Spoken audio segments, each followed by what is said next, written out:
کہہ ڈالو جو کہنا ہے is a complete novelette by Afsheen Naeem. So let's start it.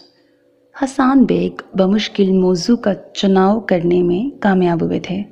ابھی لکھنے کے لیے پر تول ہی رہے تھے کہ عارفہ کمرے میں داخل ہوئی. سنیے. جی سنائیے. انہوں نے بغیر نظر اٹھائے جواب دیا. میری بات سنیں نا. عارفہ کو یہ بے توجہی سخت ناگوار گزری. عارفہ میں کانوں سے سنتا ہوں. نظریں ہنوز کاغذ پہ جمی تھیں جو لکھے جانے کے لیے ان کی وجہ ان کی توجہ کا منتظر تھا. مجھے ساتھ والے محلے میں درس سننے جانا ہے. کل برابر والی پروین بھابھی بڑے اصرار سے بلا کے گئی ہیں. بس گھنٹے 2 گھنٹے کی بات ہے. محلے کی سبھی خواتین جا رہی ہیں. اس سارے قصے میں گھنٹہ 2 گھنٹہ نے حسان کی توجہ اپنی جانب مبذول کروائی. عارفہ آپ کے 5-10 منٹ کم سے کم 1.5-2 گھنٹے کے ہوتے ہیں. کیا آپ گھنٹے 2 گھنٹے کی بات کر رہی ہیں؟ مطلب 4-5 گھنٹے تو کہیں نہیں گئے. اللہ آپ بھی نہ ہر وقت مذاق ہی شروع کر دیا کریں. عارفہ نے سر جھٹکتے ہوئے کہا. اس میں مذاق کہاں سے آ گیا؟ حسان حیرت سے آنکھیں پھیلاتے ہوئے بولے. اچھا چھوڑیں ان باتوں کو. آپ سے میں یہ کہنے آئی تھی کہ ذرا باہر بچوں کے پاس آ کے بیٹھ جائیں. وہ اپنا ہوم ورک کرتے رہیں گے. آپ یہ اپنا لکھنا بکنا کرتے رہیے گا. ہاتھ سے کاغذ قلم کی جانب اشارہ کیا. اب حسان کو معاملے کی سنگینی کا احساس ہوا. عارفہ پلیز مجھے یہ آرٹیکل ہر صورت مکمل کرنا ہے. بچوں کے ساتھ بیٹھ کر لکھنے لکھانے کا کام ہرگز نہیں ہو سکتا. میری طرف سے معذرت. ساتھ ہی رخ موڑ کر دوبارہ لکھنے کی جانب متوجہ ہو گئے. اچھا پھر میں بچوں کو ادھر ہی بھیج دیتی ہوں. عارفہ یہ کہتے ہوئے جانے کو مڑی. عارفہ پلیز کبھی بات سمجھنے کی بھی کوشش کر لیا کرو. مجھے لکھنے کے لیے مکمل یکسوئی اور تنہائی چاہیے. بچوں کی موجودگی میں یہ ممکن نہیں ہے. تو آپ رات کو لکھ لیجئے گا نا. میرا جانا ضروری ہے. کبھی آپ بھی بات سمجھنے کی کوشش کر لیا کریں. انہوں نے کہہ کر باہر کی جانب قدم بڑھا دیے. سرمد ارمغان بابا کے پاس آ جاؤ آپ لوگ. باہر سے عارفہ کی آواز سنائی دی. رکو باہر ہی آ رہا ہوں. حسان نے تل ملاتے ہوئے اپنی چیزیں سمیٹیں اور باہر کی جانب قدم بڑھائے. دونوں صاحبزادے ڈائننگ ٹیبل پر اپنی کتابیں پھیلائے ہوم ورک کر رہے تھے. عارفہ چادر اوڑھے جانے کو تیار کھڑی تھی. میرا ان کے سروں پہ سوار ہونا کیا ضروری تھا؟ کرتے رہتے دونوں اپنا کام. حسان کا موڈ سخت آف تھا. ضروری ہوتا ہے ان کے سروں پہ کسی کا سوار ہونا، ورنہ ادھر میں باہر نکلی ادھر انہوں نے کتابیں یوں ہی چھوڑ کے باہر کی راہ لی. عارفہ کی بات پر سرمد اور ارمغان نے مسکرا کر ایک دوسرے کو دیکھا. یہی تو کرتے وہ. حسان اپنا مال و اسباب لے کر صوفے پہ ٹک گئے. نئے سرے سے سوچنا تھا کہاں سے شروع کریں. اچھا وہ سنیں. عارفہ دروازے تک پہنچ کر واپس پلٹیں. چولہے پر ہانڈی رکھی ہوئی ہے. 15 منٹ بعد چولہا بند کر دیجیے گا. اور ہاں موٹر چلا کر جا رہی ہوں. صبح بھی پانی نہیں بھرا تھا. 20 منٹ بعد بند کر دیجیے گا یاد سے. اور کچھ؟ حسان نے تنزن انہیں گورا اور عارفہ نے ذہن پہ زور ڈالا. بچے کام کر لیں تو انہیں کہیے گا اپنے جوتے پالش کر لیں. صبح اتنا وقت نہیں ہوتا. اب حسان بالکل خاموش ہو گئے. بولتے تو مزید 2-4 کام پیچھے لگ جاتے. عارفہ کے نکلتے ہی حسان دوبارہ اپنے آرٹیکل کی طرف متوجہ ہوئے. ابھی پہلی سطر لکھی تھی کہ چھوٹے صاحبزادے کی زبان میں کھجلی ہوئی. پاپا پاکستان کا قومی ترانہ کون سی زبان میں ہے؟ فارسی میں. بغیر سر اٹھائے جواب دیا. مگر پاپا پاکستان کی قومی زبان تو اردو ہے نا. تو پھر قومی ترانہ قومی زبان میں کیوں نہیں ہے؟ اب کے حسان سخت جھنجھلائے. بھئی اردو اور فارسی میں زیادہ فرق نہیں ہے. اردو خود بھی فارسی اور کچھ اور زبانوں سے مل کے بنی ہے. پاپا تو پاکستان کی قومی زبان فارسی کر لیتے نا اردو کی جگہ. ارمغان حسان نے تنبیہ کی. بہتر ہوگا آپ فالتو باتوں میں وقت ضائع کرنے کی بجائے اپنا ہوم ورک مکمل کریں. ارمغان منہ بنا کے کام کی جانب متوجہ ہوا. حالانکہ بالکل دل نہیں کر رہا تھا کام کرنے کو. انتہائی کامیابی کے ساتھ حسان ایک پیراگراف مکمل کرنے میں کامیاب ہو گئے. پاپا کچھ جل رہا ہے. سرمد نے فضا میں سونگھتے ہوئے کہا. اوہ. حسان سر پر ہاتھ مارتے کچن کی طرف بھاگے. کچن میں بہت زیادہ جلنے کی بو آ رہی تھی. فٹافٹ چولہا بند کیا. دیگچی کا ڈھکن اٹھا کے دیکھا. سالن ٹھیک ٹھاک جل چکا تھا.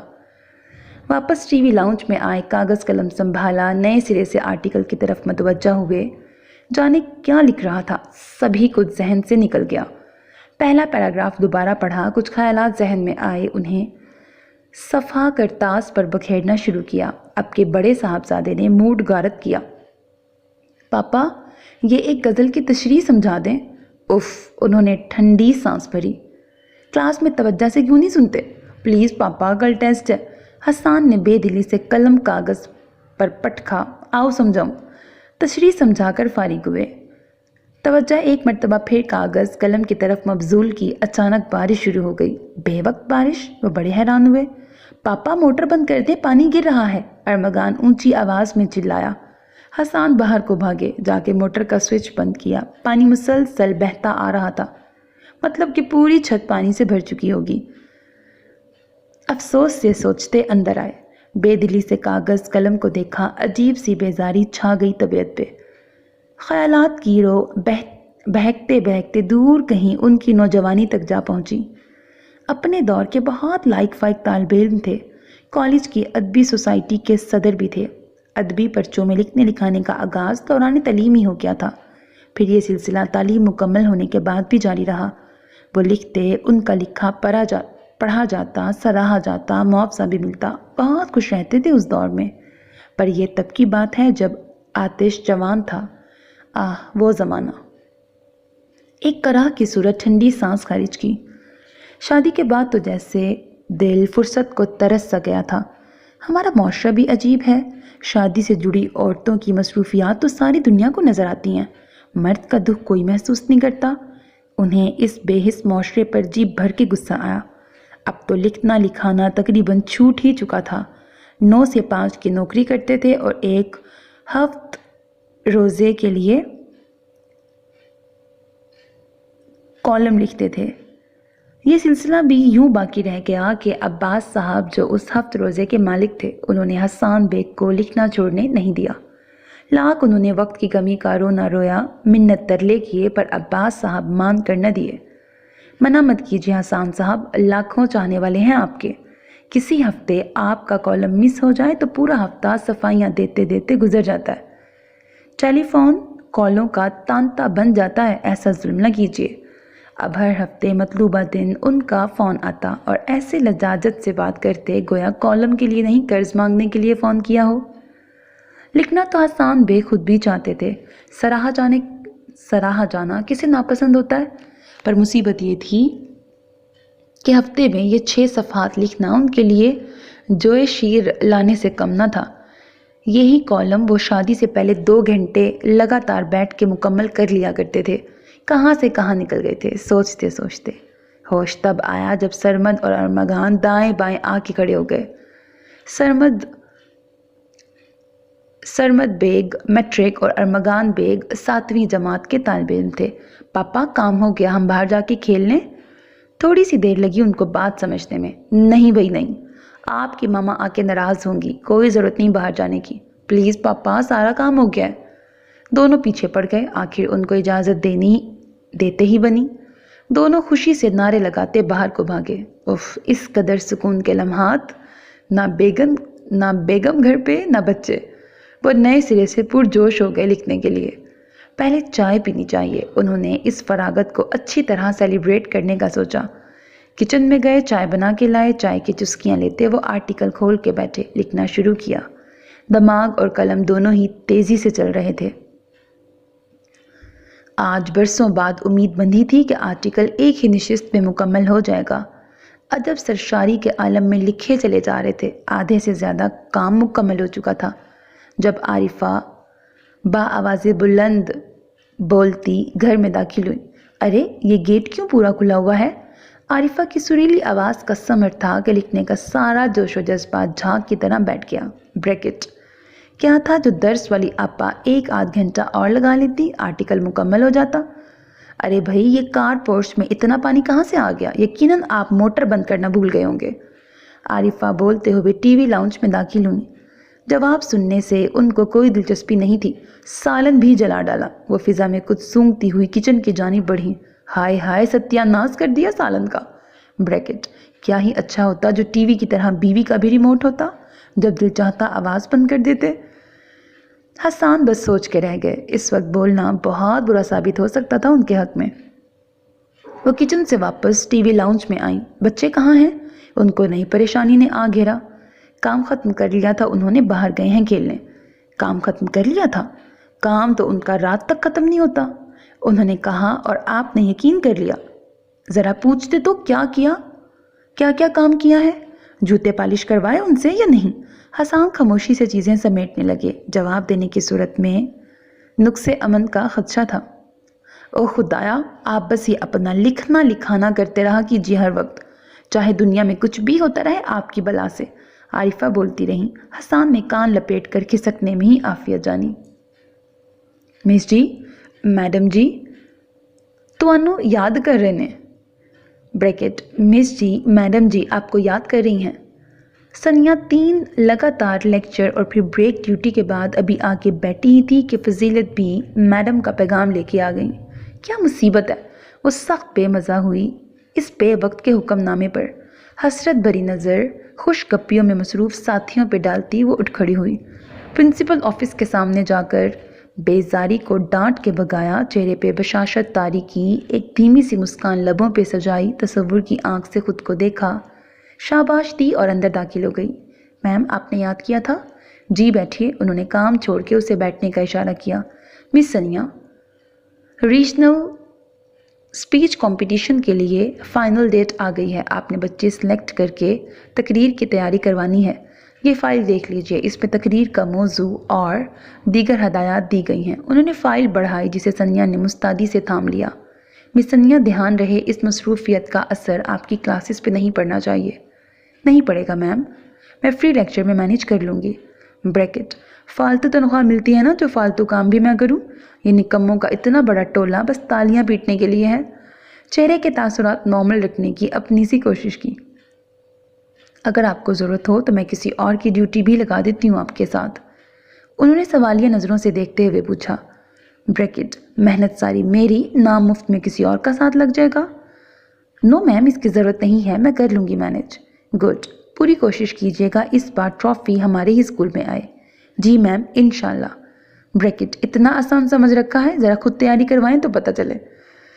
ٹھیک ہے، اب آپ جا سکتی ہیں، کسی مدد کی ضرورت ہو تو بتائیے گا۔ وہ دوبارہ اپنے کام میں مصروف ہو گئیں۔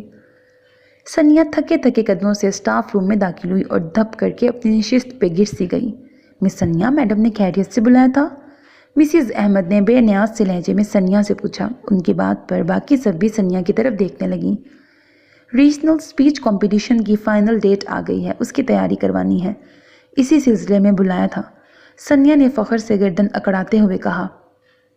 بریکٹ، یوں جیسے ہے کوئی میرے جیسا قابل جسے میم بلاتی؟ پر مسز احمد کی اگلی بات نے ایک دم ہی جیسے غبارے سے ہوا نکال دی۔ مس ثانیہ، اس بار ذرا ٹھیک سے تیاری کروائیے گا، یاد ہے پچھلے سال آپ کی بچی سٹیج پر تقریر بھول گئی تھی؟ بریکٹ، اف کمبخت کی یادداشت، ثانیہ کلس کے رہ گئی۔ مسز احمد وہ جی جان سے ان کی جانب متوجہ ہوئی۔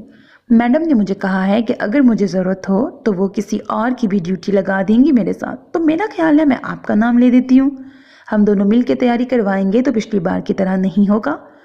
ثانیہ نے سرد نظروں سے انہیں دیکھتے ہوئے سرد ہی لہجے میں کہا۔ مسز احمد کو اچانک ہی کچھ ضروری پیپرز نکالنے یاد آ گئے اور وہ ایسے مصروف ہو گئیں گویا کچھ سنا ہی نہیں۔ ثانیہ نے دل ہی دل میں اپنی نظر اتاری اور اپنی حاضر جوابی کو خراج تحسین پیش کیا۔ امید تھی کہ اب کم از کم مقابلہ ہو جانے تک ان کی بولتی بند ہی رہے گی۔ مس ثانیہ، آپ نے 14واں اور 15واں سپارہ پڑھنا ہے کل تک۔ ثانیہ کاپیوں کے ڈھیر میں منہ دیے چیکنگ میں مصروف تھی جب مس تمنا ایک پرچی اسے پکڑاتے ہوئے بولی۔ مس تمنا اسکول کی سینئر ترین جبکہ ثانیہ جونیئر ترین ٹیچرز میں سے ایک تھی۔ اکثر و بیشتر ان کے نظریات آپس میں ٹکرا جایا کرتے تھے۔ ثانیہ نے جھنجھلا کے انہیں دیکھا۔ یہ سپاروں کی تقسیم کس لیے ہو رہی ہے؟ مسز احمد کی والدہ کی کل برسی ہے، سب 2 سپارے پڑھیں گے، کل تک قرآن پاک مکمل ہو جائے گا۔ مس تمنا، مسز احمد کی والدہ کی برسی ہے تو سپارے مسز احمد پڑھے نا، سارے سٹاف کو کیوں بانٹ رہی ہیں آپ سپارے؟ ویسے بھی ان کی والدہ کو فائدہ اسی کلام سے ہوگا جو وہ خود پڑھیں گی، ہمارے سپارے پڑھنے کا ثواب ہمارے والدین کو پہنچے گا، اس کا ان کو کوئی فائدہ نہیں ہوگا۔ اے لڑکی، کیا کفر بک رہی ہو؟ تم دعا کرو گی قرآن پڑھ کر تو کیوں ان کو ثواب نہیں پہنچے گا؟ مس تمنا نے سخت قہربار نظروں سے اسے گھورا۔ دعا؟ میں نماز پڑھ کے کر لوں گی، سپاروں کے لیے معذرت، توبہ توبہ استغفار، میرے اللہ، قرآن پڑھنے سے انکار۔ یہ دیکھ لیجئے آپ لوگ، یہ حال ہے ہماری نوجوان نسل کا، اس ڈٹھائی اور بے شرمی سے اللہ کے کلام کو انکار کر دیتی ہے۔ جملہ حاضرین اپنے اپنے کام چھوڑ کر افسوس بھری نظروں سے سنیا کو دیکھنے لگے۔ کئی ایک نے دل ہی دل میں استغفار بھی پڑھی۔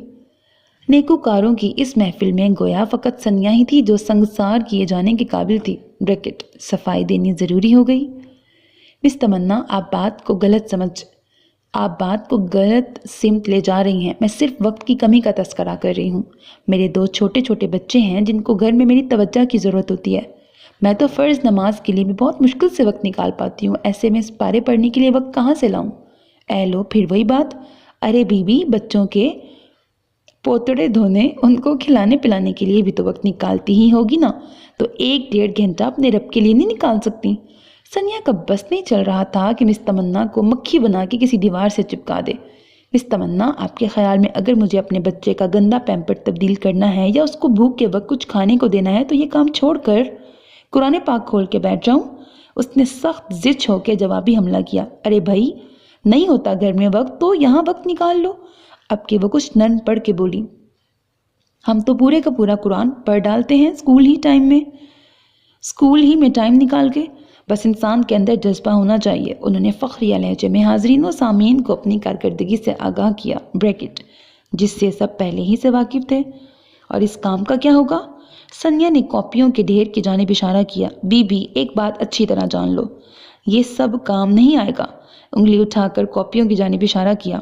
آخر میں یہی کام آئے گا۔ انگلی وہیں سے گھما کے قرآن کی سمت کر لی۔ بریکٹ انداز ایسا تھا گویا کہہ رہی ہوں، گناہ گار عورت اب بھی راہ راست پہ نہ آئی تو کب آئے گی؟ ایکسکیوز می میم، ہم اسکول کے اوقات میں قرآن پاک پڑھنے کی نہیں، کام کرنے کی تنخواہ لیتے ہیں۔ یہ وار بہت سخت تھا۔ مس تمنا دل ملا کے رہ گئی۔ معاف کر دیجئے مس سنیا، معاف کر دیجئے۔ انہوں نے سنیا کے سامنے ہاتھ جوڑے۔ ہم سے غلطی ہو گئی جو آپ کو سپارے پڑھنے کو کہہ دیا، ہم خود پڑھ لیں گے، آپ رہنے دیجئے۔ ساتھ ہی اس کے ہاتھ سے پرچی جھپٹ، یہ جا وہ جا۔ تمام خواتین غصے اور افسوس سے سنیا کو دیکھ رہی تھی۔ بریکٹ گویا وہ مرتدی ہو گئی ہو، نعوذ باللہ۔ وہ سر جھٹک کر کام کی طرف متوجہ ہو گئی۔ روز کا تماشا تھا یہ تو یہاں۔ عباس صاحب صبح سے 3 مرتبہ کال کر کے آرٹیکل کی بابت دریافت کر چکے تھے۔ حسان دل ہی دل میں شرمندہ ہوتے رہے اور ہر بار کی طرح پکا عہد کرتے رہے کہ اگلی بار ان کے پوچھنے سے پہلے ہی آرٹیکل پہنچا دوں گا، اور ہر بار کی طرح کوئی اندر ہی اندر ان پہ ہنستا رہا۔ وہ وعدہ ہی کیا جو وفا ہو گیا۔ مسئلہ یہ تھا کہ اگلی بار کی نوبت تو بعد میں آنی تھی، ابھی تو اس بار والا ہی نامکمل تھا۔ گھر پہنچ کر جم کے بیٹھنا اور آرٹیکل مکمل کرنا ناگزیر ہو چکا تھا۔ ایک مصیبت جو کہ سب سے بڑی مصیبت تھی وہ یہ کہ ان کا چھٹی کا دن کسی کام کا نہیں رہتا تھا۔ ہر اتوار کو ان کی بیگم کے 8 درجن بہن بھائیوں میں سے کوئی نہ کوئی آ دھمکتا تھا اور پورا دن برباد کر کے ہی ٹلتا تھا۔ انہیں خواہ ہی غصہ آنے لگا سسرال والوں پہ۔ ان کی اپنی ایک ہی بہن تھی، بیچاری ملازمت پیشہ تھی، ہفتوں بعد شکل دکھاتی، اس پر بھی اسے آتے ہی جانے کی جلدی ہوتی۔ بہن کا سوچ کر موڈ کچھ بہتر ہوا۔ یا اللہ، آج تو جیسے تیسے کام مکمل کروا ہی دے۔ وہ دعائیں مانگتے ہوئے گھر میں داخل ہوئے۔ اندر داخل ہوتے ہی حیرت کا ایک خوشگوار جھٹکا لگا۔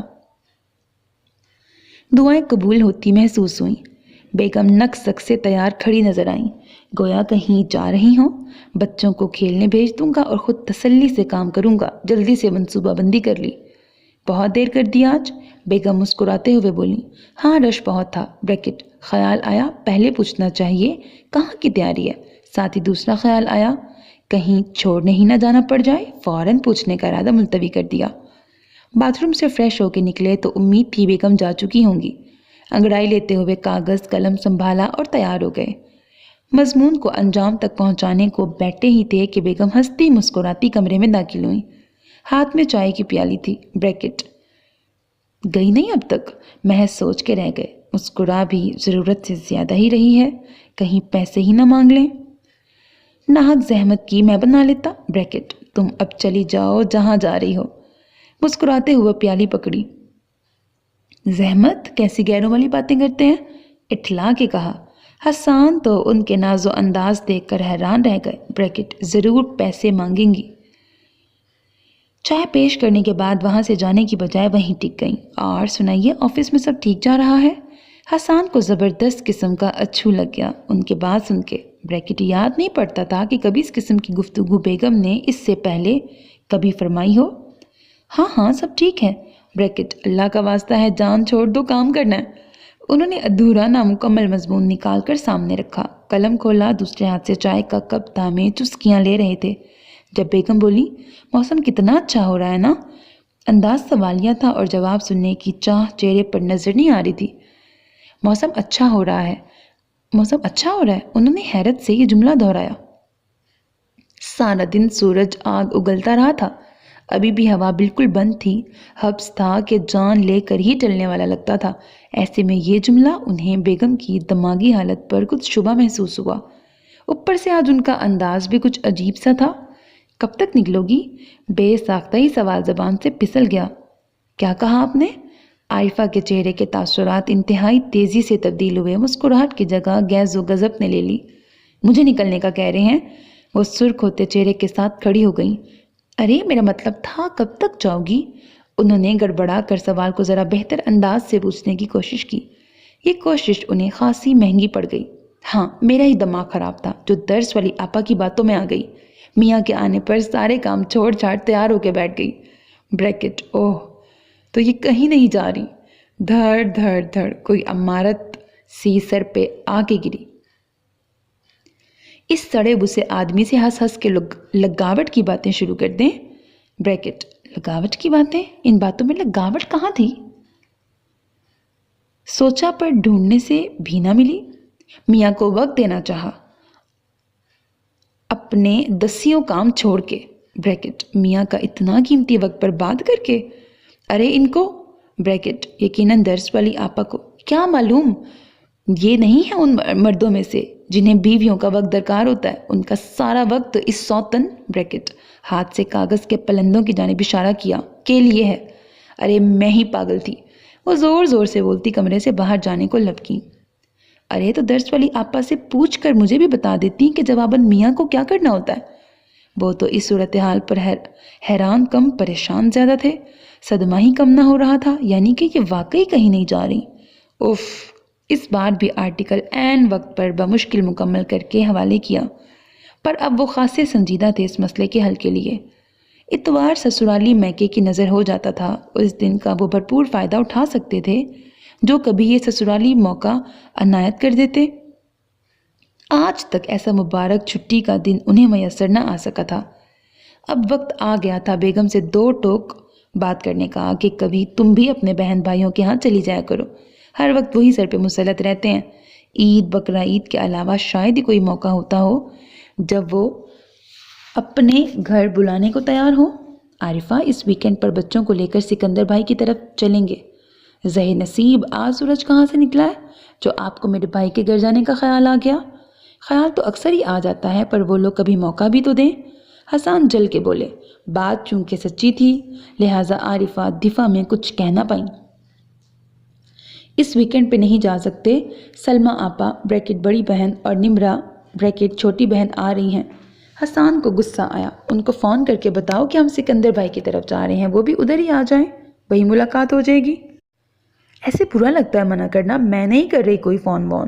بریکٹ، بہن بھائیوں کو منع کرنا برا لگتا ہے، میاں کو چاہے منع کر دیں وہ برا نہیں لگ رہا۔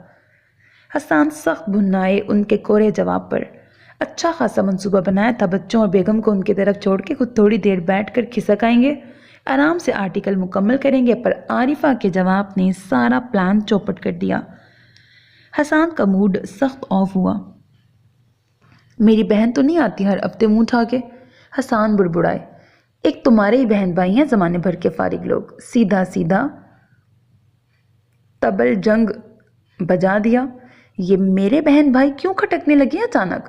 آپ کی بہن اپنی مصروفیت کی وجہ سے نہیں آتی، آنا چاہے تو بھلے ہر ہفتے آئے، مجھے کیا اعتراض ہو سکتا ہے بھلا؟ اب اگر کوئی گھر آیا ہو تو اس کو منع تو نہیں کیا جا سکتا نا؟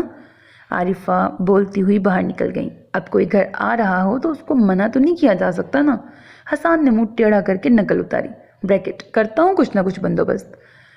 انہوں نے سر جھٹکا، کاغذ قلم سنبھالا، لکھنا شروع کیا۔ اس بار ہر صورت آرٹیکل وقت سے پہلے مکمل کر کے دینا تھا۔ دینا ہے، مصمم ارادہ کر لیا۔ ابھی بمشکل 10 منٹ گزرے ہوں گے، عارفہ نے دروازے سے جھانکا۔ سنیں، لکھ رہے ہیں؟ نہیں، تیراکی کر رہا ہوں۔ بریکٹ، کبھی جو سیدھا جواب دے دیں۔ اچھا، وہ ٹماٹر ختم ہو گئے ہیں، مبارک ہو۔ اللہ، آپ بھی نا ذرا جلدی سے ٹماٹر لا دیں، مجھے ہانڈی بنانی ہے۔ بریکٹ، الہی، کبھی تو یہ عورت سکون سے کام کرنے دے۔ کوئی ایسی چیز پکا لو جو بغیر ٹماٹر بن جائے۔ آلو کی بھجیا بنا لو؟ بنا لو۔ بغیر نظر اٹھائے بولے، تو پھر آلو لا دیں، گھر میں نہیں ہیں۔ اوف! حسان کا دل چاہا زور سے اپنا سر کسی دیوار میں دے مارے۔ قلم کاغذ پر پٹکا۔ ہٹو، ٹماٹر ہی لا دیتا ہوں۔ ٹماٹر لا کے دیے، دوبارہ لکھنے بیٹھے۔ 15 منٹ گزرے ہوں گے کہ پیاس محسوس ہوئی۔ سرمد، ارمغان، ذرا پانی دینا ایک گلاس۔ 2-4 آوازیں دیں، جواب ندارت۔ مجبوراً خود اٹھے، ٹی وی لاؤنج میں آئے۔ بیگم جائے نماز بچھائے نماز پڑھ رہی تھیں۔ ان کی موجودگی کا احساس ہوتے ہی اونچی اونچی آواز میں نماز پڑھنا شروع کر دی۔ حسان نے پانی نکال کر پیا۔ ان کی اونچی آواز کی وجہ جاننے کو ادھر ادھر دیکھا، باہر گیٹ کھلا ہوا تھا۔ اوہ اچھا، جا کے گیٹ بند کیا۔ واپس آ کر اطلاع فراہم کی، بند کر دیا ہے گیٹ، پر آواز بدستور اونچی ہوتی جا رہی تھی۔ کیا ہے بھئی؟ بریکٹ، پیاسا ہی بیٹھا رہتا تو اچھا تھا۔ پانی کا نل دیکھا، بند تھا۔ بھاگ کر کچن میں گئے، چولہا بھی بند تھا۔ عارفہ کی آواز تھی کہ بجائے کم ہونے کے بلندی ہوتی جا رہی تھی۔ سخت جھنجھلائے۔ موٹر کا سوئچ دیکھا، وہ بھی بند تھا۔ اف، بالکل سمجھ میں نہیں آ رہا۔ ایسا کرو، سلام پھیر لو، دوبارہ نیت باندھ لینا۔ اب کہ عارفہ نے انتہائی غصے بھری ڈانٹ کے سے لہجے میں نماز مکمل کرنی شروع کی، آواز بدستور اونچی رکھی۔ اف اللہ، کیا کروں؟ بچے بھی نظر نہیں آ رہے، ورنہ وہی کچھ مدد کروا دیتے۔ عارفہ اب اتحیات پڑھ رہی تھی، زور زور سے ہل ہل کر، آواز کبھی تیز اور کبھی بہت تیز ہوئی جا رہی تھی۔ بریکٹ، خدایا، اس عورت کو ہر چیز نماز کے دوران ہی کیوں یاد آتی ہے؟ اتنی دیر میں عارفہ نے سلام پھیر لیا، ساتھ ہی شروع ہو گئیں۔ ایک تو آپ کو کبھی سمجھ میں نہیں آتا۔ کیا سمجھ میں نہیں آتا؟ ہر چیز اپنی جگہ درست ہے، سب دیکھ لیا ہے میں نے۔ ارے بھائی، بچے باہر نکل گئے۔ انہوں نے افسوس سے میاں کو دیکھا۔ تو پھر کیا ہو گیا؟ وہ تو باہر ہی رہتے ہیں زیادہ تر، حسان نے سمجھ میں نہ آنے والے انداز میں کہا۔ ہاں، لیکن اس وقت میں نے پڑھنے بٹھایا ہوا تھا۔ ادھر میں نے نیت باندھی، ادھر کتابیں بند کر، یہ جا وہ جا، اوپر سے آپ کو کوئی بات سمجھ میں نہیں آتی۔ ارے تو مجھے کیا پتا تھا کہ تم نے بچوں کو پڑھنے بٹھایا ہوا ہے؟ تو میں اتنی اونچی آواز میں نماز پڑھ تو رہی تھی، آپ کو پتہ چل جانا چاہیے تھا۔ وہ اپنی بات کہہ کر دعا میں مشغول ہو گئی۔ حسان من من ہی کرتے رہ گئے۔ بریکٹ، الٹی کھوپڑی ہے اس عورت کی۔ مس ماریا، آپ کا سوٹ بہت خوبصورت ہے، یہ رنگ بہت جچ رہا ہے آپ پر۔ فائقہ نے ماریا کے نئے سوٹ کی تعریف کی۔ دردانہ نے کنکھیوں سے ماریا کو دیکھا، دل میں دل ملائی، دانت پیسے اور ساری توجہ کاپیوں کی جانب مبذول کر دی، جیسے اس سے ضروری کام اس دنیا میں اس وقت کوئی ہے ہی نہیں۔ ماریا نے مسکرا کر تعریف وصول کی، ایک طائرانہ نظر سٹاف روم میں موجود نفوس پہ ڈالی، یہ دیکھنے کے لیے کہ کون کون ان کی طرف متوجہ ہے۔ تھوڑی مایوسی ہوئی، کوئی بھی ان کی طرف متوجہ نہیں تھا سوائے فائقہ کے۔ بدمزگی کو چہرے پہ ظاہر ہونے سے روکا اور گویا ہوئی، اصل میں نا کمرشل پر سیل لگی ہوئی تھی، محسن نے شاپنگ کی آفر کر دی، میں نے بھی موقع سے فائدہ اٹھایا اور 4-5 سوٹ خرید لیے۔ آواز دانستہ اونچی رکھی، ان کی بات کا خاطر خواہ اثر ہوا۔ سٹاف روم میں موجود سبھی نفوس بریکٹ سوائے دردانہ کے ان کی طرف متوجہ ہوئے۔ سیل کے نام پر سب کے کان کھڑے ہو گئے۔ آصفہ بولی، سیل سے لیے ہیں؟ کب لگی سیل؟ کب تک رہے گی؟ کس طرح ملے؟ نورین نے حصہ ڈالا۔ ایک واحد دردانہ تھیں جن کی سوئی ایک ہی جملے پہ اٹکی ہوئی تھی، محسن نے شاپنگ کی آفر کی۔ یہ جملہ دماغ پر ہتھوڑے کی طرح برس رہا تھا۔ ایسے ہی آدمی ہوتے ہیں جو ان بد دماغ عورتوں کا دماغ مزید خراب کرتے ہیں۔ دردانہ نے کلس کے سوچا، بظاہر بے نیاز بنی کاپیاں چیک کرتی رہیں۔ ماریا نے ایک ادائے بے نیازی سے کہنا شروع کیا، 5-5 ہزار والے سوٹ تھے، سیزن جا رہا تھا تو 3-3 ہزار میں سیل میں لگا دیے، پچھلے سال خریدے تھے۔ ہاں، پچھلے سال۔ سب کی دلچسپی ایک دم ہی ختم ہوئی۔ ماریا نے درزیدہ نگاہوں سے دردانہ کا چہرہ دیکھا، دل میں ٹھنڈک سی اتری۔ دردانہ کے تاثرات دیکھ کر گویا مقصد پورا ہوا۔ اب ماریا فائقہ کی طرف متوجہ ہو چکی تھی، کپڑوں کی ڈیزائن اور کوالٹی پہ تبصرہ ہو رہا تھا۔ سنیا نے سٹاف روم کے دروازے سے اندر جھانکا، 6A میں کس کی کلاس ہے؟ آدھے سے زیادہ پیریڈ گزر چکا ہے، بچوں نے آسمان سر پہ اٹھایا ہوا ہے۔ وہ 6A کے سامنے والے روم میں کلاس لے رہی تھی۔ شور کی وجہ سے اس کی اپنی کلاس بہت ڈسٹرب ہو رہی تھی۔ 2-4 افراد نے کندھے اچکا کر لا علمی کا اظہار کیا۔ نیچے آفس سے معلوم کروائیں؟ آفس سے معلوم کروانے کی ضرورت نہیں ہے، میں آ رہی ہوں، بس ایک رکوع رہ گیا ہے۔ سٹاف روم کے کونے سے آواز آئی۔ یہ مس تمنا تھی، دنیا سے بے نیاز ایک طرف کو بیٹھی سپارہ پڑھ رہی تھی۔ ابھی بھی جو بات آفس تک پہنچنے کا خطرہ نہ ہوتا تو خاموشی سے سپارہ پڑھے جاتی۔ آپ کمال کرتی ہیں میم، آدھے سے زیادہ وقت گزر چکا ہے کلاس کا، بچے کلاس میں شور کر رہے ہیں اور آپ یہاں بیٹھی سپارہ پڑھ رہی ہیں۔ سنیا کو سخت تاؤ چڑھا۔ مس تمنا نے انگلی درمیان میں رکھ کر سپارہ بند کیا اور خفگی سے سنیا کو گھورتے ہوئے بولی، بی بی آپ کی بھی کلاس کا حرج ہو رہا ہے، جا کے اس کی خبر لیں۔ ناک پر سے گویا مکھی اڑائی۔ دوبارہ سپارہ پڑھنے کی طرف متوجہ ہو گئی۔ سنیا الٹے قدموں واپس ہوئی۔ بریکٹ، یہ عورت نہیں سدھرے گی۔ آج سنیا کی کلاس کی اسمبلی کی باری تھی۔ وہ بچوں کو لے کے پہنچی تو پریزنٹیشن کے کوئی آثار نظر نہ آئے، نہ مائک موجود تھا نہ ہی ڈرام۔ اوہو کیا مصیبت ہے بھائی، وہ سخت جھنجھلائی۔ ایک بچی کو سٹاف روم کی سمت دوڑایا پتہ کروانے کے لیے کہ آج کس کی ڈیوٹی ہے۔ 2 منٹ بعد بچی بھاگتی ہوئی واپس آئی۔ میم مس تمنا کی ڈیوٹی ہے، اس نے پھولی ہوئی سانسوں کے درمیان بتایا۔ تو وہ آ کیوں نہیں رہی؟ میم وہ نماز پڑھ رہی ہیں، مس دردانہ کہہ رہی تھی، آپ خود انتظام کر لیں۔ صبح ہی صبح موڈ غارت کر دیا۔ یہ ایک دن کی بات نہیں تھی۔ مس تمنا اپنی ہر ڈیوٹی کے وقت یا تو نوافل کی ادائیگی میں مشغول پائی جاتی یا قرآن میں، اور اگر یہ دونوں کام نہ بھی کر رہی ہوتی تو ڈیوٹی دینا ہمیشہ بھول جایا کرتی۔ کوئی یاد کرواتا تو ناراض ہو جاتی، ارے بھائی کبھی تو تم لوگ بھی بھول جایا کرو میری ڈیوٹی۔ ساتھ ہی ساتھ بڑبڑائی بھی جاتی۔ ایک تو دنیا کو بھی اپنے کام سے زیادہ دوسروں کی فکر رہتی ہے۔ ان کی حرکتوں پر سب سے زیادہ سنیا کرتی تھی۔ میں تمہیں بتا رہی ہوں فائقہ، اب کسی دن کوئی بڑی جھڑپ ہونے والی ہے میری اور مس تمنا کی۔ سنیا لنچ بریک میں فائقہ سے کہہ رہی تھی، تو تمہارے خیال میں اب تک جو جھڑپیں ہو چکی ہیں وہ چھوٹی موٹی تھیں؟ جی یہی خیال ہے میرا، اور مستقبل قریب میں ہونے والی جھڑپ کے بعد تمہارا بلکہ باقی سب کا بھی یہی خیال ہوگا۔ مجھے تم سے ہمدردی ہے۔ امید ہے مستقبل قریب کی اس جنگ کے بعد یہ اسکول اور ہم لوگ تمہارے لیے ماضی بعید ہو جائیں گے اور تمہیں بور یا بستر گول کر کے رخت سفر باندھنا پڑ جائے گا۔ سنیا نے خفگی سے اسے دیکھا۔ تم مجھے ڈرا رہی ہو؟ حقیقت بتا رہی ہوں، تمہیں پرائے پھڈوں میں ٹانگ اڑانے کی ضرورت ہی کیا ہے؟ وہ جو کر رہی ہیں انہیں کرنے دو، تم اپنا کام کرو۔ پرایا پھڈا نہیں ہے یہ فائقہ، وہ ہمارے بچوں کے مستقبل سے کھیل رہی ہیں، اور وہ بھی مذہب کی آڑ لے کر۔ انہیں یہ احساس تو دلانا چاہیے نا کہ وہ غلط کر رہی ہیں۔ تمہارے خیال میں وہ مان جائیں گی؟ فائقہ نے جواباً سوال کیا۔ نہ مانے، ہم اپنے حصے کا کام تو کریں نا۔ ٹھیک ہے پھر کرو تم یہ جہاد، فائقہ نے اٹھتے ہوئے کہا۔ آج ضمیر کی آواز پر لبیک کہتے آخر سنیا نے دو ہاتھ کرنے کی ہمت کر ہی لی۔ وقت بھی وہ چنا جب زیادہ تر ٹیچر سٹاف روم میں موجود تھیں۔ ایکسکیوز می مس تمنا، سنیا نے بھیڑوں کے چھتے میں ہاتھ ڈالا۔ مس تمنا ابھی سپارہ مکمل کر کے فارغ ہوئی تھیں۔ جی، وہ متوجہ ہوئی۔ کل آپ غیر حاضر تھیں تو میں آپ کی جگہ وہ کلاسز میں گئی تھی، میں آپ کی جگہ 2 کلاسز میں گئی تھی۔ کوئی احسان نہیں کیا میری ذات پر، جب کوئی غیر حاضر ہوتا ہے تو حاضر لوگوں کو ہی جانا ہوتا ہے اس کی جگہ۔ بریکٹ، مس تمنا کو لگا شاید سنیا احسان جتانا چاہ رہی ہے۔ سنیا نے بات جاری رکھی۔ بچے بتا رہے تھے آپ انہیں تشریح، نثر، گرامر، متضاد، مترادف کچھ بھی نہیں کرواتی۔ کلاس میں ایک بچے سے ریڈنگ بریکٹ پڑھائی کرواتی ہیں اور باقی کام گھر سے کرنے کے لیے دے دیتی ہیں۔ بچوں کو نثر اور تشریح کا فرق نہیں معلوم، انہیں یہ تک نہیں پتہ متضاد الٹ الفاظ کو کہتے ہیں یا ہم معنی الفاظ کو۔ اب تمام لوگ ان کی طرف متوجہ ہونا شروع ہوئے۔ مس تمنا سرخ ہوتے چہرے کے ساتھ سن رہی تھیں۔ آخر درمیان میں ہی ٹوک دیا، سنیا بچے آپ اپنے کام سے کام۔ بات ابھی ان کے منہ میں ہی تھی، سنیا کی آواز مزید بلند ہوئی۔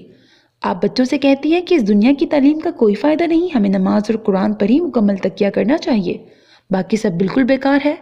سنیا سانس لینے کو رکی۔ ہاں تو ٹھیک ہی کہتی ہوں نا، آگے جا کے یہ سب تو کام نہیں آئے گا، جو نماز روزہ کیا ہوگا وہی کام آئے گا۔ اپنے اس موقف سے تو وہ 1 انچ چھٹنے کو تیار نہیں تھی۔ مس تمنا، آپ کے 2 بیٹے ہیں نا، اور دونوں ہی ڈاکٹر ہیں، بلکہ ایک تو ہارٹ سرجن ہے نا؟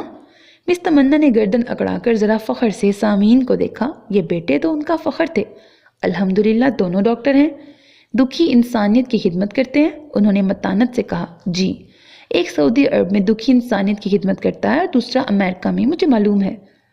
میں صرف یہ عرض کر رہی ہوں آپ کے وہ خیالات جن کا پرچار آپ کلاس میں جا کے بچوں کے سامنے کرتی ہیں، اس کے حساب سے تو آپ کے دونوں بیٹوں کو کسی مسجد کا پیش امام ہونا چاہیے تھا، کیونکہ بقول آپ کے دنیا کی تعلیم کا تو کوئی فائدہ ہی نہیں ہے، آخر میں تو نماز روزہ ہی کام آتا ہے۔ تو اپنے بیٹوں کو آپ نے اس قدر مشکل اور مہنگی دنیاوی تعلیم کیوں دلائی؟ سٹاف روم میں آہستہ آہستہ چہ مگویاں ہونا شروع ہوئیں۔ مس تمنا، سنیا نے بات جاری رکھی، یہ دنیا فانی ہے، اس کی چیزوں میں دل لگانے کا کوئی فائدہ نہیں ہے۔ آپ نے خواہ ہی 50-60 ہزار والا موبائل لے رکھا ہے، ایسا کیجئے یہ مجھ جیسے کسی دنیا دار کو دے دیجئے۔ دبی دبی ہنسی کی آوازیں سنائی دیں۔ اور دنیاوی تعلیم کا چونکہ کوئی فائدہ نہیں ہے تو میرا خیال ہے وہ تمام آسائشیں جو کہ آپ کے پاس دنیاوی تعلیم کی بدولت ہیں، مثلا فریج، استری، ٹی وی، واشنگ مشین، گاڑی وغیرہ، وہ بھی آپ صدقہ کر دیجئے۔ آپ سے زیادہ کس کو معلوم ہوگا صدقے کا اجر؟ مس تمنا غصے سے لال پیلی ہو رہی تھی۔ اور میرا خیال ہے یہ جو 60 ہزار ہر ماہ آپ یہاں سے وصول کر رہی ہیں، اس کا بھی کوئی فائدہ نہیں۔ یہ جگہ کسی دنیا دار ضرورت مند کے لیے خالی کر دیجئے، آپ کسی مدرسے سے منسلک ہو جائیے۔ مس تمنا کے صبر کا پیمانہ لبریز ہو چکا تھا۔ وہ پاؤں پٹکتی، منہ سے جھاگ اڑاتی وہاں سے نکلی، رخ پرنسپل آفس کی طرف تھا۔ مس سنیا، یہ آپ نے کیا کر دیا؟ اب وہ پرنسپل سے شکایت کریں گی آپ کی، ماریا بولی۔ یہی تو چاہتی ہوں میں، وہ خود سے پرنسپل تک جائیں، بات کھلے اور دور تک جائے۔ سنیا نے ہاتھ جھاڑے، وہ اگلے مارکے کے لیے تیار تھی۔ سنیا بچوں کو سلا کر کچن میں جا رہی تھی کہ موبائل بجنے لگا۔ بھائی کی کال آ رہی تھی، دل خوش ہو گیا۔ جی بھائی جان، السلام علیکم، کیسے ہیں آپ؟ وہ بات کرتے کرتے کچن میں آ گئی۔ مجھ سے کام ہے؟ دوسری طرف کی بات سن کر اس نے کہا، حکم کیجئے بھائی جان۔ اتنا مشکل ٹاسک یہ نہیں ہوگا مجھ سے۔ دوسری طرف کسی بات کے لیے اصرار کیا جا رہا تھا۔ ایسا نہ کرے نا بھائی، وہ روحان سی ہوئی۔ بھائی جان، مجھے لگ رہا ہے آپ نے آرٹیکل چھوڑ کے فلمیں لکھنا شروع کر دی ہیں، تبھی ایسی ڈرامائی باتیں کر رہے ہیں۔ اچھا ٹھیک ہے، اس نے بے دلی سے رضامندی ظاہر کی۔ اف بھائی آپ بھی نہ، اس نے ٹھنڈی سانس بھر کے موبائل کو دیکھا۔ حسان اور بچے ابھی جمعہ پڑھ کے آئے تھے۔ عارفہ کچن میں کھانا نکالنے کی تیاری کر رہی تھی جب اطلاعی گھنٹی بجی۔ ارمغان دروازہ کھولنے گیا اور وہیں سے خوشی سے بھرپور نعرہ بلند کیا، سنیا پھپھو، سنیا پھپھو۔ عارفہ نے حیرت سے دہرایا۔ اس وقت بغیر اطلاع کے خاصی حیرانی کی بات تھی۔ چھوٹی کو سنیا نے گود میں اٹھایا ہوا تھا، بڑے کو ارمغان لے کے آ رہا تھا۔ دونوں نند بھاوج بڑے جوش و خروش سے ایک دوسرے سے ملی۔ السلام علیکم بھائی جان۔ سنیا نے سر آگے کیا، حسان نے سر پہ ہاتھ پھیر کے دعا دی۔ اکیلی آئی ہو؟ نہیں، عدیل چھوڑ کے گئے ہیں، انہیں واپس آفس پہنچنا تھا اس لیے رکے نہیں۔ بھائی بھابھی بچوں سے ملنے ملانے کے بعد اسے کچھ خیال آیا، سرمت بیٹا گیٹ کے ساتھ میرا بیگ رکھا ہوا ہے، وہ لے آؤ۔ سرمت جا کر ایک ہینڈ کیری اٹھا کے اندر لے آیا۔ بریکٹ، ہائے اللہ، کہیں میاں سے لڑکے تو نہیں آ گئی؟ عارفہ کو نئی پریشانی نے آ گھیرا۔ پھپھو رہنے کے لیے آئی ہیں؟ وہ سوال جس کو کرتے ہوئے عارفہ جھجک رہی تھی، سرمت نے کر ڈالا۔ ہاں، پرسوں واپس جاؤں گی۔ اس کی بات پر دونوں بچے خوشی سے نہال ہو گئے۔ یہ پھپھو انہیں کم ہی دستیاب ہوتی تھیں اور رہنے کے لیے تو شاید ہی کبھی آئی ہوں۔ اچھا کیا نا کہ تم نے بھی وقت نکالا، ورنہ تو ہم تمہاری صورت ہی دیکھنے کو ترس جاتے ہیں۔ عارفہ خوش دلی سے بولی۔ یہی تو بھابھی، یہی تو سوچا میں نے، اس مصروفیت نے تو اپنوں سے دور ہی کر دیا ہے، کتنے عرصے تک ایک دوسرے سے مل ہی نہیں پاتے۔ اسی لیے میں نے سوچ لیا ہے اب لاکھ مصروفیت ہو، ہر ویکینڈ بھائی جان کے ہاں گزارنا ہے، آخر ایک ہی تو بھائی ہے میرا۔ بریکٹ، اسکرپٹ گو حسان کا ہی تیار کردہ تھا، پر وہ دل ہی دل میں سنیا کی ایکٹنگ کی داد دیے بنا نہ رہ سکے۔ عارفہ کے چہرے کی بتی ایک دم فیوز ہوئی۔ بریکٹ، ہر ویکینڈ رہنے کے لیے یعنی جمعے سے اتوار؟ یا اللہ! بظاہر مسکرا کے بولی، تم پہلے سے بتا کے آتی تو میں کھانے پر کچھ اہتمام کر لیتی۔ ارے نہیں بھابھی، گھر کی بات ہے، اہتمام کی کیا ضرورت ہے، اور پھر اب تو میں ہر ویکینڈ پر آیا کروں گی، جب آپ کا دل چاہے اہتمام کر لیجئے گا۔ سنیا نے ان کے رہے سہے احسان بھی خطا کیے۔ بریکٹ، یعنی کہ واقعی ہر ویکینڈ پہ آئے گی؟ میں ذرا کھانا دیکھ لوں۔ وہ چہرے کے تاثرات چھپاتی اٹھیں۔ سرمت اور ارمغان سنیا کے بچوں کو لے کے اپنے کمرے میں چلے گئے۔ اب ڈرائنگ روم میں صرف سنیا اور حسان تھے۔ کیا ضرورت تھی اس ڈرامے کی؟ خفگی سے بھائی کو دیکھتے ہوئے کہا، اصل میں چیک کرنا چاہ رہا تھا کہ تمہاری حق گوئی اور بے باک فطرت کے باعث اگر کبھی تمہیں اسکول سے جواب مل جائے تو کون سا پروفیشن تمہارے لیے بہتر رہے گا۔ میرے خیال میں ایکٹنگ میں چل جاؤ گی۔ حسان کی بزلہ سنجی عروج پر تھی۔ اچھا طریقہ نکالا ہے بیگم سے بدلہ لینے کا۔ بریکٹ، بہن بھائیوں سے زیادہ کون سمجھ سکتا ہے ایک دوسرے کو؟ دونوں ہنسنے لگے۔ بھائی جان، میں بتا رہی ہوں، سارا ٹائم ٹیبل اپسیٹ ہو گیا ہے آپ کے اس ڈرامے کی وجہ سے۔ بہت مشکل سے وقت نکالا ہے میں نے۔ اگلے ہفتے نہیں آ سکوں گی۔ امید ہے ضرورت بھی نہیں پڑے گی، حسان مسکراتے ہوئے بولے۔ سنیا کو آپ نے کہا ہے نا ہر ویکنڈ یہاں گزارنے کے لیے؟ عارفہ رات کو میاں سے جواب طلبی کر رہی تھی۔ خاصی سمجھدار ہو گئی ہو۔ بریکٹ، حسان نے تردید کی ضرورت محسوس نہیں کی۔ بس میرے بہن بھائیوں کی ضد میں۔ ضد؟ ارے نہیں بھائی، ضد کیسی؟ بس وہ جیسے فلموں میں یا کہانیوں میں نہیں ہوتا کہ اچانک محبت کا سمندر ٹھاٹھے مارنے لگتا ہے، بس بالکل ویسے ہی میری بہن کے لیے میری محبت کا سمندر جوش مارنے لگا، اور میں نے فون کر کے اسے اپنی حالت اظہار کا بتایا تو اس کی سوئی ہوئی محبت بھی انگڑائی لے کے بیدار ہو گئی۔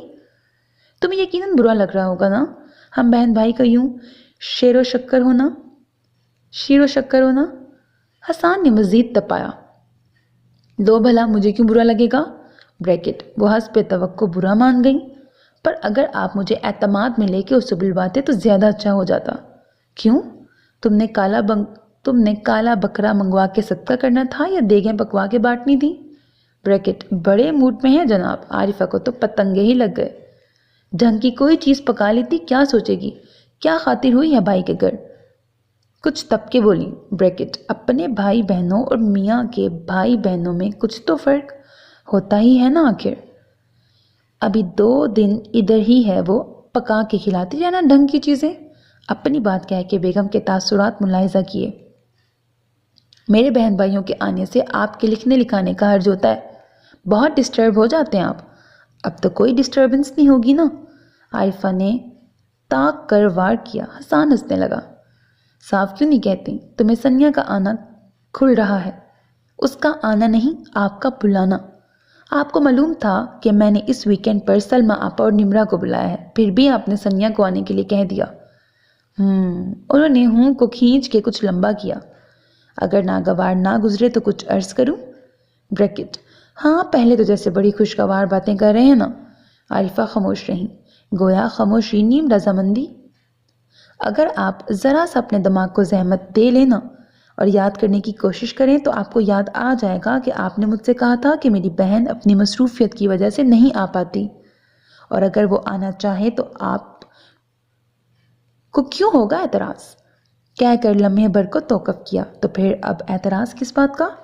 میں نے کب کیا اعتراض؟ عارفہ ایک دم ہی تنک کے بولی۔ تو یہ آپ اتنی دیر سے اور کیا کر رہی ہیں؟ آپ ہمیشہ میری ہر بات کا الٹا مطلب لیتے ہیں۔ جتنی آپ کو اپنی بہن پیاری ہے نا، مجھے اس سے کئی زیادہ پیاری ہے وہ۔ اللہ اکبر، بے ساختہ ہی حسان کے منہ سے نکلا۔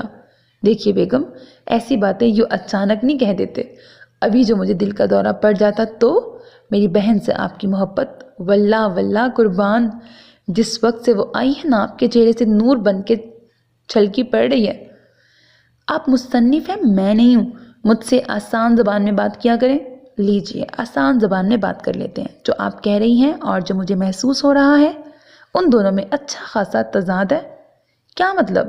ابرو چڑھا کے پوچھا۔ بھئی مطلب صاف، بقول آپ کے، آپ کو میری بہن مجھ سے بھی کئی زیادہ پیاری ہے۔ اس حساب سے تو اس کی آمد پہ آپ کو خوشی سے بے حال ہو جانا چاہیے تھا، جبکہ آپ کی تو تفتیش ہی ختم نہیں ہو رہی اس وقت سے۔ اب اس بات کا کیا سوال رہ جاتا ہے کہ میں نے بلایا یا خود آ گئی؟ آ گئی تو آ گئی، کیجئے خاطرداری۔ کر تو رہی ہوں خاطرداری، آپ کو تو کچھ کا کچھ ہی نظر آتا ہے۔ اچھا چلو جانے تو ان سب باتوں کو، ایسا کرو اچھی سی چائے بنا کے لاؤ۔ عارفہ چائے بنانے کچن میں آ گئی۔ بچوں کے کمرے میں خوب رونق لگی ہوئی تھی۔ سنیا اور بچوں کے ہنسنے بولنے کی آوازیں آ رہی تھیں۔ کیسی رونق ہو گئی ہے اس کے آنے سے۔ بہن تو بہن ہی ہوتی ہے نا، کیا فرق پڑتا ہے میری ہو یا حسان کی؟ دل میں آنے والے الٹے سیدھے خیالات، بریکٹ، جن کی یلغار اس وقت سے ہو رہی تھی جب سے وہ آئی تھی، کو جھٹکا۔ اپنی سوچوں پر خود کو سرزنش کی اور بچوں کے کمرے میں جھانکا۔ سنیا اور بچے لڈو کھیل رہے تھے، ساتھ ساتھ خوب شور بھی مچا رہے تھے۔ ارے بھائی سنیا، تمہارے بچے کہاں ہیں؟ سنیا نے ہاتھ سے اشارہ کیا۔ سرمد کے بیڈ پر دونوں سو رہے تھے۔ اس قدر شور میں کیسے سو رہے ہیں یہ؟ وہ حیران ہوتی ہوئی اندر آئیں۔ اصل میں بھابھی آج دن میں نہیں سوئے نا، تو اسی لیے رات میں جلدی سو گئے ہیں، اور تھکاوٹ اتنی تھی کہ شور بھی ان کی نیند پہ اثر انداز نہیں ہو رہا۔ ماما مجھے لگ رہا ہے پھپھو اپنے بچوں کو سلانے کے لیے نا عدیل انکل کے ساتھ مل کر ٹھیک ٹھاک شور شرابہ کرتی ہوں گی، جیسے پہلے زمانے میں مائیں لوری دیتی تھیں اور بچے سوتے تھے نا، اسی طرح ان کے بچے اس رولے گولے میں سونے کے عادی ہیں۔ ارمغان نے تجزیہ کیا۔ ارمغان، عارفہ نے اسے گھورا۔ بری بات۔ اچھا سنیا تم بتاؤ، چائے پیو گی؟ تمہارے بھائی جان کے لیے بنا رہی ہوں، سوچا تم سے بھی پوچھ لوں۔ ضرور بھابھی، ضرور بنائیں، مجھے خود بھی سخت طلب محسوس ہو رہی تھی۔ ٹھیک ہے۔ عارفہ واپس کچن میں چلی گئیں۔ ارمغان دوبارہ شروع ہو گیا۔ سچ بتائیں نا پھپھو، آپ عدیل انکل سے خوب لڑائی کرتی ہوں گی اور پھر غصہ جا کے اپنے معصوم اسٹوڈنٹس پہ نکالتی ہوں گی، ایسا ہی کرتی ہیں؟ ساری ٹیچرز اپنے اپنے میاں کو اپنے تئیں جمع کر کے بولا کا غصہ ہم بیچاروں پر نکالتی ہیں۔ ارمغان کے بچے، سنیا نے پاس پڑا کشن کھینچ کے مارا، جسے ارمغان نے بڑی مہارت سے کینچ کیا۔ میرے پاس کوئی وقت نہیں ہوتا تمہارے انکل سے لڑنے کا، اور یہ اپنی غلط فہمی بھی دور کر لو، اور جا کے اپنے دوستوں کی غلط فہمی بھی دور کر دینا۔ ہم ٹیچرز گھروں کا غصہ نہیں نکالتی تم معصوموں پر، تمہارا ہی غصہ ہوتا ہے جو تم لوگوں پہ نکلتا ہے۔ کم تنگ کرتے ہو تم لوگ ٹیچرز کو۔ ویسے پھپھو، آپ ٹیچرز بنا ویسے ہی تنگ ہوتی رہتی ہیں۔ سرمد نے مداخلت کی۔ کیا ہے اگر بچے کلاس میں بکرے کی یا بلے کی آواز نکال لیں؟ اس قدر بے ضرر سے شرارتوں کی اجازت تو ہونی چاہیے نا۔ فوراً لے کے دوڑ پڑتی ہیں بچوں کو پرنسپل آفس، اور ہمیشہ غلط بچہ لے کے جاتی ہیں۔ آواز کوئی اور نکالتا ہے، پکڑا وہ معصوم جاتا ہے جو بیچارہ محض ہنس رہا ہوتا ہے۔ سرمد بہت دکھی تھا۔ معصوم ہمیشہ ہی دوسروں کی شرارتیں انجوائے کرتا ہوا پکڑا جاتا تھا۔ اچھا تو یہ بات ہے۔ سنیا نے غور سے دونوں معصوموں کو دیکھا۔ تو یہ قابلیت میرے بھتیجوں میں بھی پائی جاتی ہے، کلاس میں بیٹھ کے بکرے اور بلے کی آوازیں؟ سنیا نے با آواز بلند ایک پرسوچ اور غور و فکر سے بھرپور ہنکارا بھرا۔ پھپھو، مجھے تو صرف مینڈک کی آواز نکالنے آتی ہے بس۔ یہ ارمغان تھا۔ ہاں پھپھو، ایسی فٹ آواز نکالتا ہے کہ مینڈک بھی سن لے تو سمجھے میرا پرانا یار مجھ سے باتیں کرنے کو بےتاب ہے۔ سرمد نے بھائی کی خوبی کی تعریف کی۔ ٹھہر جاؤ تم دونوں، کرتی ہوں تم لوگوں کا بندوبست میں۔ کہتی ہوں بھابھی سے ہر ہفتے جا کے ان دونوں کے ٹیچر سے ملیں تاکہ پتہ چلے یہ معصوم صاحبزادگان آخر کرتے کیا ہیں اسکول میں۔ ارے نہیں پھپھو، یہ غضب نہ کیجیے گا، بڑی غلطی کی پھپھو کو راز کی باتیں بتا کے۔ سنیا، عارفہ نے آواز دی، ہمارے کمرے میں ہی آ جاؤ، وہیں پیتے ہیں چائے۔ تم دونوں سے تو میں واپس آ کے نپٹتی ہوں۔ سنیا اٹھ کھڑی ہوئی۔ بھائی سنیا، عدیل کو فون کر کے کہہ دینا کہ اتوار کو دن کا کھانا ہمارے ساتھ ہی کھائے۔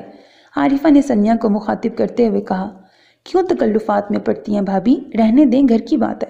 ارے بھائی میں کہے تمہارے میاں کی عزت کرنا ہمارا فرض ہے، بلکہ تم رہنے دو، میں خود کہہ دوں گی۔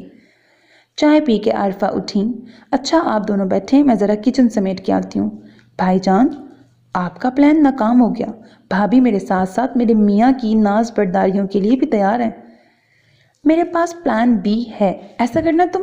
بس مجھے لگتا ہے بھائی یہ جو آپ الٹے سیدھے پلان بنا رہے ہیں نا، اس کی وجہ سے بہت جلد پکڑے جائیں گے۔ ایسا کریں اپنا سامان پیک کرنا شروع کر دیں۔